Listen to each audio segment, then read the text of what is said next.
Benvinguts, nois, una vegada més al vídeo dels sectors. En aquest vídeo veurem el sector terciari. Vinga, som-hi! Us heu preguntat, ara que ja sabeu què són els sectors, a quin sector pertany una dependenta d'una botiga, el vostre mestre o bé una peluquera?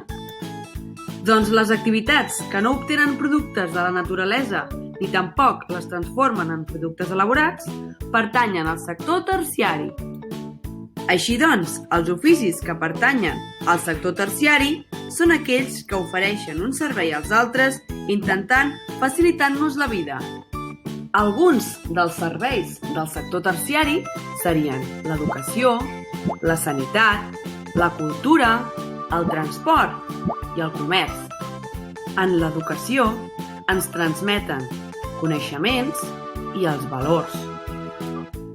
En la sanitat treballen perquè tots nosaltres tinguem una bona salut. La cultura es dedica a entretenir-nos a través de les seves obres. El transport ens permet desplaçar-nos a persones, animals o mercaderies d'un lloc a un altre. I tampoc podem oblidar la comunicació, que també ens ajuda a relacionar-nos els uns amb els altres. I finalment tenim el comerç, que és l'activitat que consisteix en la compra i venda de béns i serveis. I sabeu què? El sector terciari és el sector on hi treballen més persones actualment.